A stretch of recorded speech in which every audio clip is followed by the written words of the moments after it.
Hello my fellow Mystics and Ghouls, I am Anastacia, aka the Spiritual Goth, and today I finally want to tell you about my spiritual journey.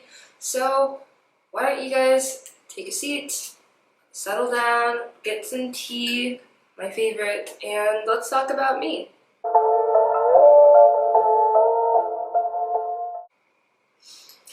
So first, let's get comfortable. I'm a weirdo, so I like sitting in a cross-legged position on the couch. This tea is actually really hot. So currently I'm in an Airbnb in Arizona, in Phoenix, Arizona, and a part of self-care is literally just like, because I can, since I'm a teacher and I'm teaching online, just go travel someplace new and get an Airbnb. I recommend it. And here I'm just like, I'm taking some time for myself to just kind of retreat from everyone. It's Sunday. I'm just relaxing and meditating, and I have a couple of journals out. Today is going to be quite an adventure through my own soul journey, and I'm really excited for it. But first I wanted to share my spiritual journey and kind of tell you about how I got to where I'm at right now, and why I do what I do. Why am I a spiritual person now? Why am I a tarot reader? Why am I an intuitive psychic? Like, these are things that I, like 5 months ago, knew nothing about. So how did I get here? If you want to know the answer to that, then please join me for the rest of this video while I just kind of talk about my experience. So first, I want to say I grew up in a home that was very religious. My dad and my mom, they were both raised Catholic, and then they turned Christian in their adult years. As my brothers and I were born, we would go to church every Sunday. We would even have like Bible study at home where my dad would teach us like at the class, and we would like write in our little notebooks and our journals kind of like the things that we learned, and we would just have discussions and all of that. And I knew since like the age of 3 that there were a lot of questions that I had that could never be answered. And for example, the one that's like stuck in my memory the most is me sitting on the couch asking my parents, if God created the universe and the world, then who created God? And obviously I didn't get an answer, so it was kind of just like blind faith, disbelief. And for me, like I'm not the type of blind faith kind of person. I need like evidence, I need experience, I need something substantial to hold on to and grasp. And for that reason, I was never a Christian. I was never religious. I never really bought into religion, even though I loved religion so much, because I did believe that religion had a purpose. And I do believe that religion holds a purpose. So I studied Christianity, I studied Wiccan, I studied paganism, I studied every religion actually, because I wanted to know like what were the connections between these religions. Why is it that I am not really like buying into them? Like, I wanted to know why other people buy into them so much. And I've always just been a very curious child, and for that reason I got into philosophy at a very young age. I can't remember the first philosopher that I got into, but I remember reading Herman Hesse books and reading like Siddhartha and Demian and all those books, and reading Oscar Wilde's A Picture of Dorian Gray. And so to me those books are highly philosophical. So those books kind of paved my way into learning about philosophy and Friedrich Nietzsche, who I began to really, really resonate with. And I learned about like existentialism and nihilism. And then I moved to New York City when I was 18, and I went to the New School where I studied creative writing in English and literature, but I minored in philosophy. So I took an entire class on Nietzsche, who is just like a brilliant, brilliant man. And I was just like, I started learning about Jean-Paul Sartre, and I was like, all right, I'm a nihilist. Like life has no purpose. Like, I just didn't believe that like anyone had a purpose in life. I didn't believe that we're all here for a reason. The Rick and Morty episode where Summer threatens to run away, and I'm a huge Rick and Morty fan, by the way, like a huge one. Morty says to Summer, nobody belongs anywhere, nobody exists on purpose, everybody's gonna die. Now let's go watch TV. And I'm still gonna get that tattooed because like that was such a pivotal moment in my life where I'm like, you're right, like nothing matters. Like I don't know, like nothing matters. So I found myself like pretty heavily into nihilism, where I'm just like, it was comforting to me to think that like nothing really matters and that like my belief in nothing as is just as like comforting as someone else's full belief in something, if that makes any sense. It just made me feel like I could do whatever I wanted to do. Like I don't know, but not in the sense of like I can go and like be bad and do bad things. Like no, we also have morals. More in the sense of like I don't need to put so much pressure. I can go be bad and like do bad things and like steal and like do all this stuff. Like no, that's not what I mean by that. What I mean is like I can just kind of like not have that much pressure put on myself. I can be whoever I want to be in the world, and I don't need to like answer to like any standards of beliefs or I don't know. It's like nihilism for me is just super comforting. And I'm not going to say that I'm no longer a nihilist. Obviously, I believe that I have a purpose, but I think that I've had a shift into existential nihilism, where you kind of have to like find your purpose, right? Everyone can make up their own purpose. That's existentialism. So I'm definitely kind of leaning more into that. And if you guys are interested in philosophy, by the way, shameless plug, I run a philosophy group in it's now on Zoom, and if you have the app Meetup and look up metaphysics and what, you'll find my philosophy group, and we talk every other Sunday, so bi-weekly on Sundays, and we just talk about philosophy. You come with your own questions, we chat about things that other people don't like to talk about. I'm really a person who likes deep, in-depth philosophical conversations, as you can see, and that's what we do in our group. So in my philosophy group too, I felt like I wanted to know about other people's philosophies. I wanted to know about like the way other people viewed the world. It's really just important to me to like put myself in other people's shoes and kind of like get to their lens and look from their eyes into certain situations and how other people view the world. I think that's why I like being a teacher, because I like to see how my students view the world, and it's really interesting to me. So yeah, I started that philosophy group in December, and like still pretty much like reveling in nihilism, just like nothing exists. I mean, nothing matters. Blah blah blah. And then the pandemic hit, and I should have backtracked here, but I'm just gonna back up a little bit. Prior to the pandemic, about 2 years ago, I found out that I'm bipolar, which is something that I now can recognize that I've had for quite a while, because it's definitely like messed up my relationship with like people in the past, because I just like pulled away from them and like didn't really understand why,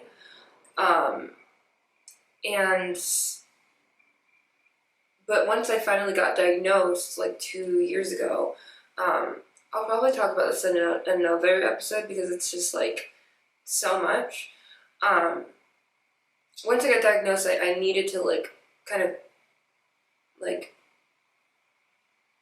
stabilize myself with medication. So at the start of the pandemic, I believe I was not on my medication anymore. It's like a bipolar person's quarrel to get on medication, then get off medication, then get on medication, then get off medication. Because at some point, like, while you're taking your medication, you start to feel like, I don't need this anymore. Like, I'm not even bipolar. So then you get off and then you find out that, yeah, you kind of need your medication. For me, it's like, I just kind of have, like, intrusive thoughts that are slightly debilitating, and mostly it affects, like, my relationships with people, I've noticed. And I experience the highs and the lows and all that. So when the pandemic hit, I was like peak depression, just like super, um, just really, really down. Like I would get on Zoom calls with my students and then I would just start crying.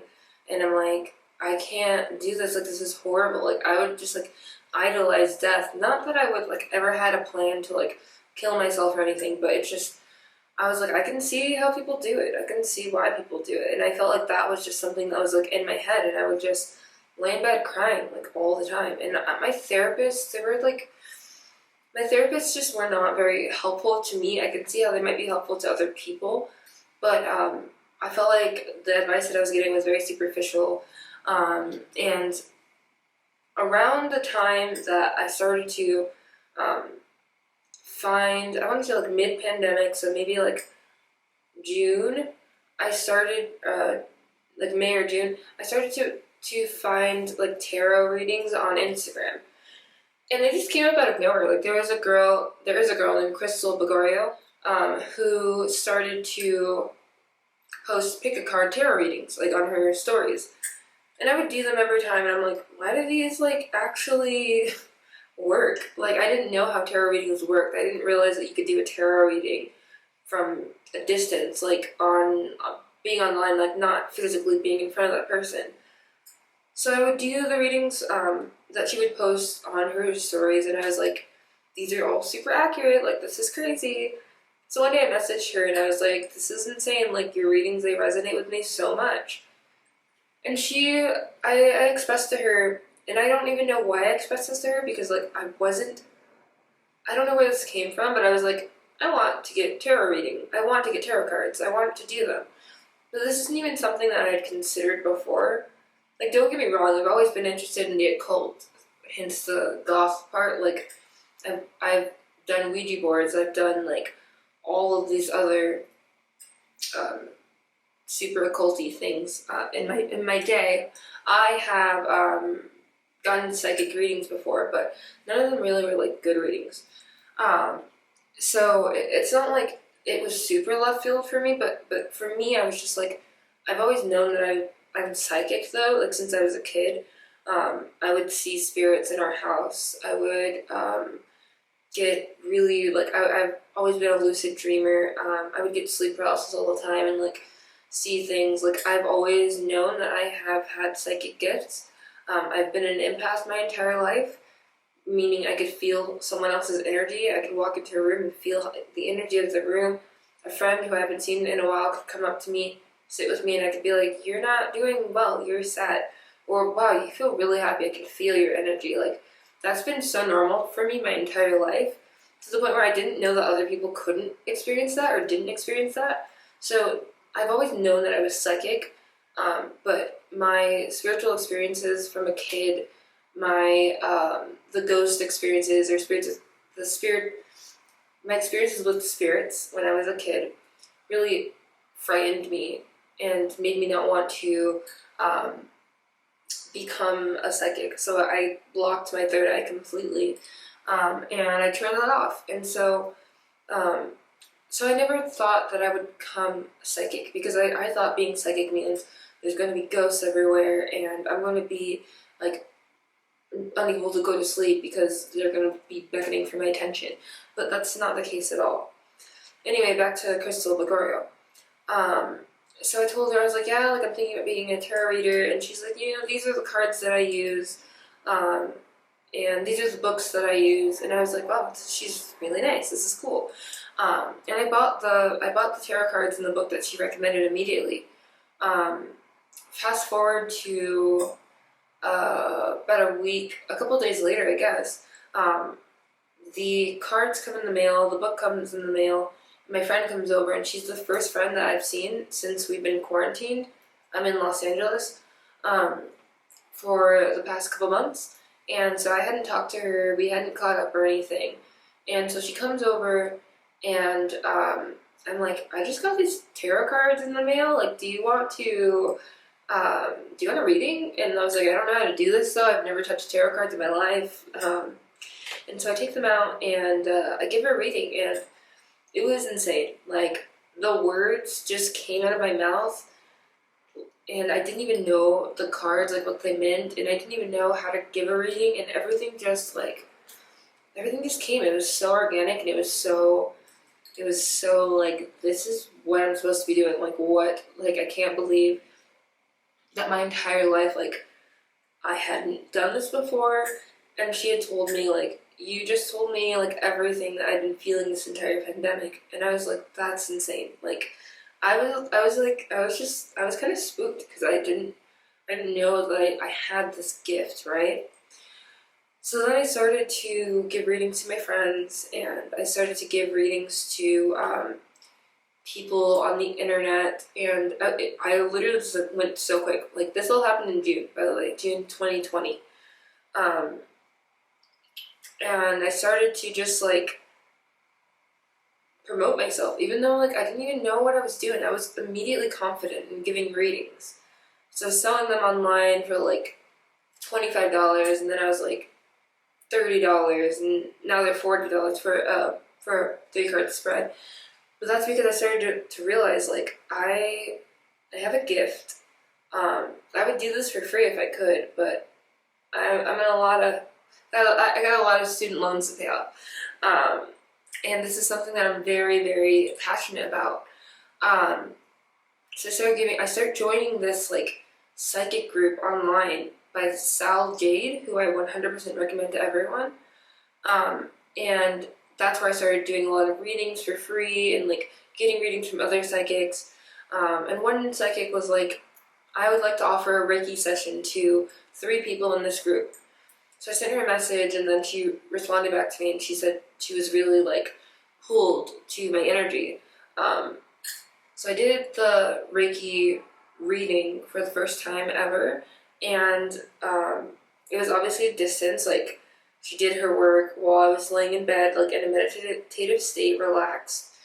And 2 days went by, and I didn't hear from her, and I was like, this is interesting. Like, why haven't I heard from her? So I reached out to her, and she's like, hey, I just needed like to actually have a full conversation with you, and I just needed you to like sit down and like for us to talk. And I was like, okay. I've never had a Reiki session. I honestly didn't even know what Reiki was about or for. Tea break. Someone tell me why tea is so good. So I didn't know what Reiki was for. I didn't know what it was about. I only knew that like there's something about chakras and something about an alignment and getting them all fixed. So when I call her, she's like, hey, like I just needed to talk to you because some things happened in your Reiki session to me that never happens to me. And I just wanted to like let you know. She's like, the first thing that happened is that a woman came to me, like one of your spirit guides, and she told me to tell you that money is no longer going to be an issue. You do not need to worry about your finances.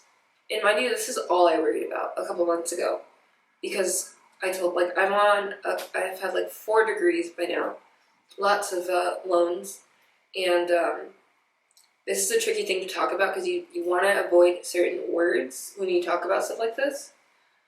But let's just say I had a lot of things that needed to be paid off. So I was consistently worried about how I'm going to pay these things off so that I can live a free life. So to hear that from her as like the first thing that she tells me, I was like, this is insane. Like, I just started to tear up. And by the way, I don't cry ever. So for me, I was like, wow, that's insane. And so, yeah, she says a woman came to her and was like, tell Anastacia that she's going to be fine, that she is going to be financially prosperous. And she also said that I should look into color magic, which is like healing with colors. And when I looked into color magic, guys, I will do another video on that, because color magic is real. I accomplished so much and healed so much of myself through the use of colors, which sounds crazy right now, but I'll talk about that later. So she goes to my chakras and she says that my root chakra is like way too big. It's huge. She needs to make it smaller. We needed 2 sessions to make it smaller. And mind you, she's doing this for free, which is like what an amazing woman. I offered to give her a reading afterwards, but that was an interesting experience in itself. My sacral chakra, she said, is fine. My heart chakra, she said, was very heavy, which makes a lot of sense because I just, like, there are a lot of, like, emotional issues that I had to work through over the past couple months in my spiritual journey. But again, I'll get into that later. So yeah, she tells me about, like, my third eye, like how I had it completely blocked, which I already knew that I had it blocked. She tells me that I have the ability to astral project. And I was like, what? Like, that's insane. And that's something that I do. And she's not the only person to tell me that, and I definitely have stories on that as well. And then she tells me that my crown chakra, I was disconnected from it. So your crown chakra is where your intuition kind of lies. And if I'm disconnected from my crown chakra, that means that I'm disconnected from my higher self, I'm disconnected from spirit, and that needed to be worked on. Sorry, I have like my notes here from that meeting that like when she was reading them to me, I like wrote everything down. I was like, what is this? So yeah, this was interesting because she said that like my bipolar disorder is like having a double consciousness. That's still something that I haven't really looked into, but I will. And then one of the things that she said to me, aside from saying that like I should study Reiki, is that I might be a starseed child. And that is a whole nother video on itself. But that, a starseed child is like a very, very powerful being on Earth. So I'll just leave it at that for now. A very powerful being on Earth with a purpose. And sorry if you can't really hear the pronunciations of my words. You've probably heard this in other videos, but I still have braces on. They're like on the insides of my teeth, so you can't see them, but they're there. So sometimes it's really difficult for me to pronounce words and enunciate. So hopefully you guys can understand me. But anyway, so all of that, and I was just like, wow, that Reiki session just taught me that like I was on the right track. Like what I was doing with this tarot stuff is what I meant to be doing. I felt like I was like on my path, like on the right path. And then after this I started like, and I've always seen synchronicities like 1111, 111. I've always seen those numbers come up, but I started to see so many other numbers. I started to see 333. I started to see 1111 even more. And as of late, I started to see like a month ago, 1010 kept coming up. Now I'm starting to see 444. Like as you kind of get into your spiritual journey even more, then you'll start to see get these synchronicities, these messages from your angels, from your higher self, from your spirit guides, and they deliver these messages to you in the form of numbers, repeated numbers, and each sequence of numbers means a different thing. Like 1111 is you're on the right path, and 333 is your angels are with you, your guides are with you, so stuff like that. So I started to pay attention to the little synchronicities, and then I started to read books. So the first book that I read was The Untethered Soul by Michael A. Singer, and that book like changed things for me. It was a game changer. That book helped me to recognize ego and how to let go of ego, at least in moments of in necessary moments. Like obviously we need our ego to keep us safe, but there's so many experiences and times in life where like your ego is telling you one really negative thought, and then your higher self is trying to tell you another thing. And I'm doing this because I hear my ego on this side of my brain, and then I hear my higher self on this side of my brain, which is really interesting. And it took a while for me to figure that out. It took a while for me to recognize that ego is trying to tell me that I can't love myself, that I can't become a tarot reader, that I can't like evolve in the spiritual journey because I'm comfortable being depressed, I'm comfortable being in this very low vibe state. But my higher self is telling me, you can do it. That's why you're here. That's what you're here to do. And this my higher self is like that parent who's like kind of trying to feed or nurture my inner child and really trying to lift me up. But my ego is constantly trying to bring me down. And recognizing when your ego is speaking to you is like extremely, extremely important.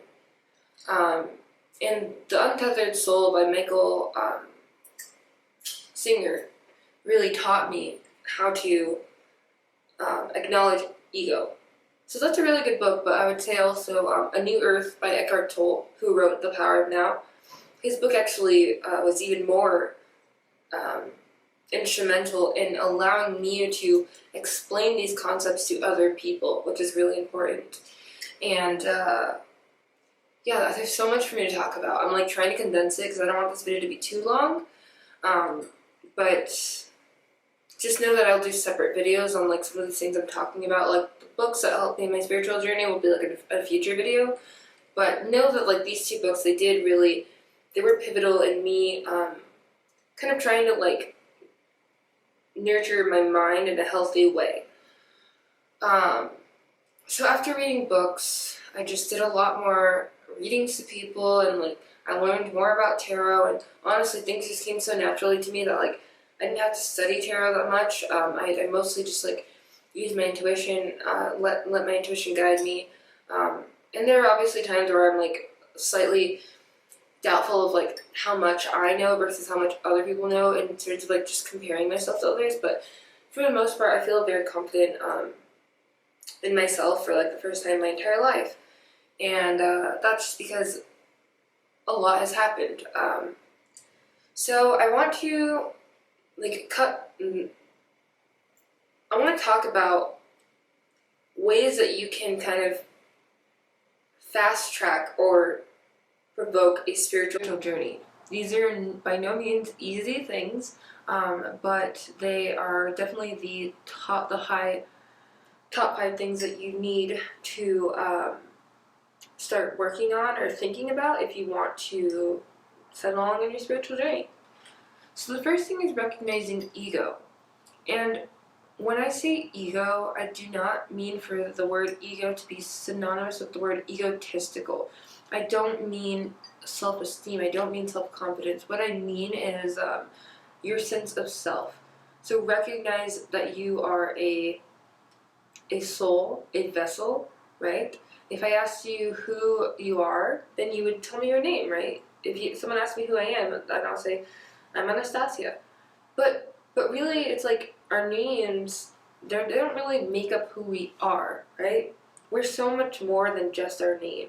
Our name is kind of carried around with our physical body, our vessel.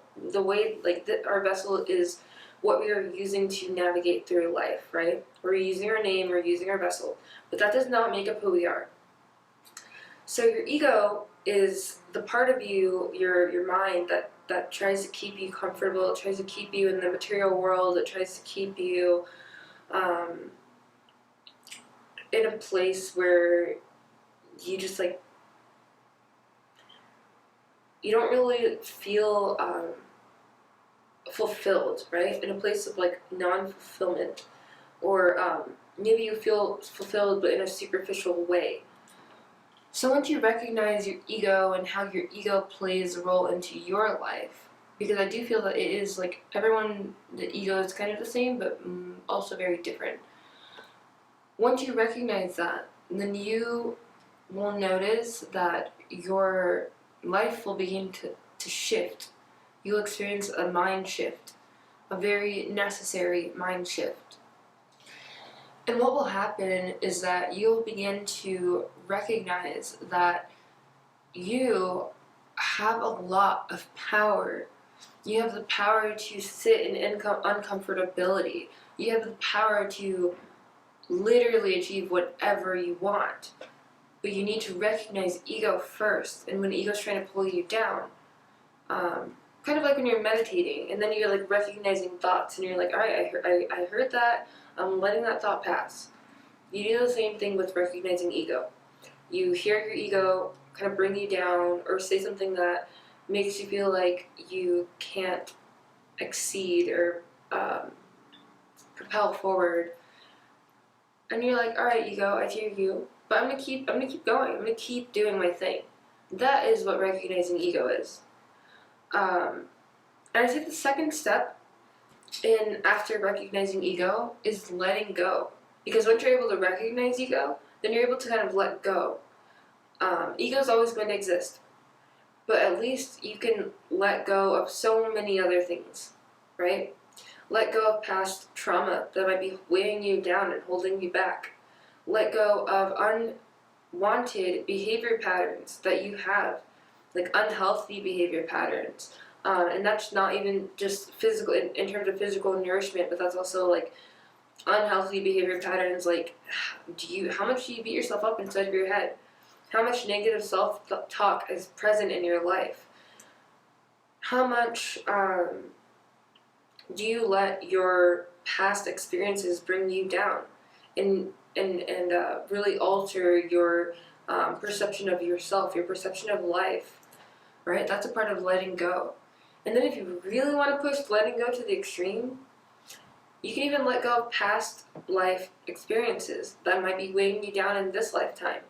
For example, I had a past life experience where I was murdered, and it was a very heinous murder. And I was carrying that traumatic murder into this lifetime. And when I let go of that experience, like, I just felt 10 times lighter. I felt so free. And so, definitely start with the human stuff first, our dimensional stuff. Let go of fear, let go of worry, let go of anxiety, let go of anger, right? Let go of the emotions first. And once you let go of the emotions, you're able to deal with the bigger stuff. What else? So that's kind of what I did. I let go of the stuff that was weighing me down from my lifetime experience, and then after that, I still felt there's other things that I had to let go of, and that's just going from like my intuition. And once I let go of the stuff from this lifetime, I was like, there's something else, there's something more. So I went to seek out a professional channeler who could help me go take that extra step. And she did, and she helped me so much. She confirmed my star family origins. So I do know that I am a starseed child, which just, I can't even tell you like what that confirmation meant to me. And she confirmed that I needed to let go of things in my past life. And then also, there were some ancestral things that I needed to let go of as well. And another psychic from my free psychic group, we did an exchange, and she actually did a ho'oponopono on me, which is a ritual that kind of like lets go of ancestral, negative ancestral patterns, I want to say. Like, she said that my ancestors were kind of holding me back a little bit. I'm still not entirely like clear on what that process was like, but I know that it did make me feel like it helped. It moved me, it propelled me on into my spiritual journey, which was really great. Made me feel lighter. So the third step, which I would say isn't really a third step, I wouldn't say to go in this order. This one might actually be more of a first step. No, yeah, this is a third step. I did this for a reason. First, you recognize ego, so you don't let ego weigh you down. Then you let go of the past. Then you focus on yourself, loving yourself. That's step 3. Love yourself. About a year ago, I saw a psychic, and I was like, everything in my life sucks.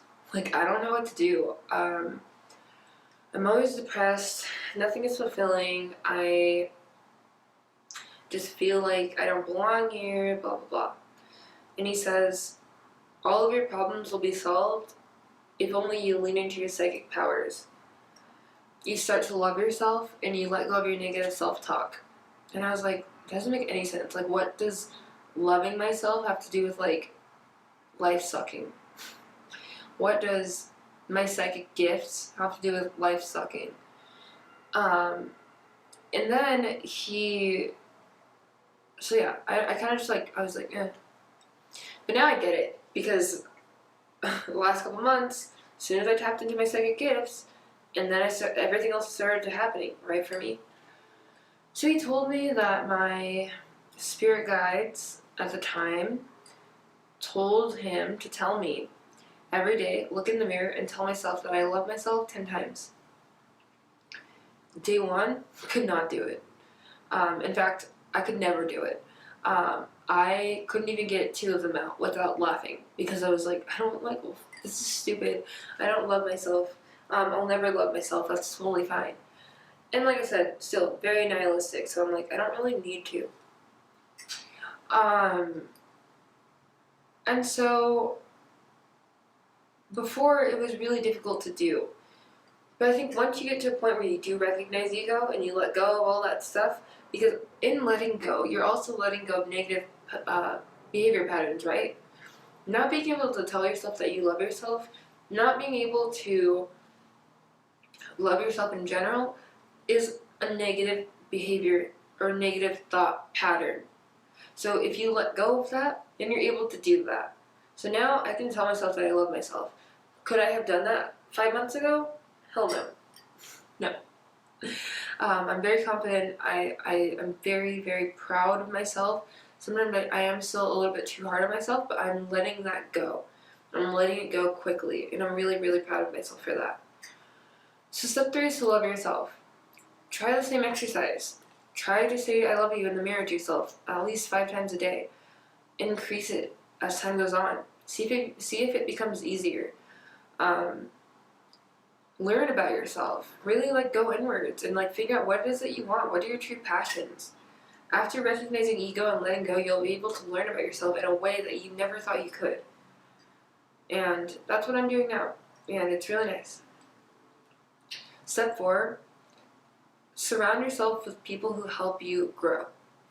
Once you kind of embark on a spiritual journey, you'll start to see that some of your friends start to disappear. Why? Because they're not on the same journey as you. They're not on the same path as you. Does that mean that you should have never been their friend? No. That means that they were in your life for a reason, for a specific time frame. And once the people in your life start to kind of fall off who you might have outgrown in your spiritual growth, in your spiritual journey, new people start to come in. And these, like, guys, the craziest thing is that, like, once you embark on your spiritual journey, people from your path start to come back into your life who are also on a spiritual journey. And it's just like, what? Like, and then you start to recognize that in all of your new friends, and you're like, wow, these people are here for a reason. We're all supposed to learn from each other. We're all supposed to grow together. I've had, like, 2 friends from middle school come back into my life, 1 friend from high school come back into my life, and not coincidentally, around the start of my spiritual journey, only to find out that they're at the exact same place that I'm at. And it's pretty fun. Then you also start to attract other people into your life who are willing to grow with you and who you can learn from. Because I do think everyone's put into your life for a reason. It's up to you to discover what that reason is, though. You kind of have to, like, search deep for it. And you'll figure it out along the way with that person if you guys are aligned. But surround yourself with people who understand you. Don't surround yourself with anyone who's going to judge you for taking the spiritual route. That's not what you need in your life. The spiritual route is so enlightening and light-feeling and amazing that, like, you don't need anyone bringing you down, lowering your vibrations. Don't lower your vibrations for anyone. Stay high vibe at all times. So once you surround yourself with people who are high vibe and growing and have goals and love life, Then step 5, you're going to want to only keep high vibe things in your life. So what I mean by high vibe is high vibrations, right? The world, the universe is a very high vibe state, right? So many things contribute to our vibrations, and you want to have, when you say, oh, that person has good vibes, you're saying that person has high vibrations. You'll feel high vibe if you are high vibe, and there are certain things that contribute to your high vibrational state. That's the food that you eat. The food that you eat needs to be high vibe, meaning eat lots of greens, eat lots of things from nature. Don't eat things that make you feel sick. For me, I had IBS, and I was always so restricted. IBS, vegan, gluten-free, just so many dietary restrictions. Super limited. So I would just rebel and eat all the things that I couldn't eat. I've never eaten meat though. I've been vegetarian since I was 12. But I mean, I would just eat dairy and all this stuff just out of spite, because I wasn't supposed to eat them. So it's having self-control and not eating the things that you're not supposed to eat. That is a part of staying high vibe. So you eat food that has, like I said, high vibrations. You listen to music that is high vibrations. You make sure that your words have high vibrations. That's why I was telling you when it's difficult for me to talk about my financial past history, because a lot of the words that are connected to my financial past history are very negative. They're very high, low vibrational words, like DEBT and I don't know, so many words. I don't even want to spell them out, because when you start to think those low vibe words in your head, and when you start to say those words, that is what you're manifesting back to you. That is what you are you're filling your vibrational energy state with these low vibe thoughts, these low vibe words, and you're bringing down your vibrations. So you want to make sure that everything around you is high vibe. And like I said, that is food, music, words, the things that you watch, the things you read, everything needs to be high vibe. And then you'll stay in this super, super, super happy state. This very light, warm state of happiness, true happiness. And that was a lot for today. So I'm gonna leave this here. If you guys have questions for future videos, I talked about so much in this video that if you're hey, can you make a video about this one thing that you said that I would just love more information on, then please write that into the comments. And be prepared for more videos from me. I'm telling you, this is my purpose. Going through this spiritual journey in 5 months so fast was so that I can share all of this knowledge that I've accumulated in such a short amount of time with other people. And if you guys feel that you're maybe on the brink of a spiritual awakening, spiritual journey, and you have questions for me, feel free to message me. If you need any spiritual guidance, you can message me and we can do a reading together. We can figure out what your spiritual gifts are. We can figure out what's holding you back from letting go. We can figure out where your repressed fears are and emotions are. There's a lot that we can do in a reading. If you'd like to book one, you can book one on my website, thespiritualgoth.com. Go to booking, and then you will be able to book a reading.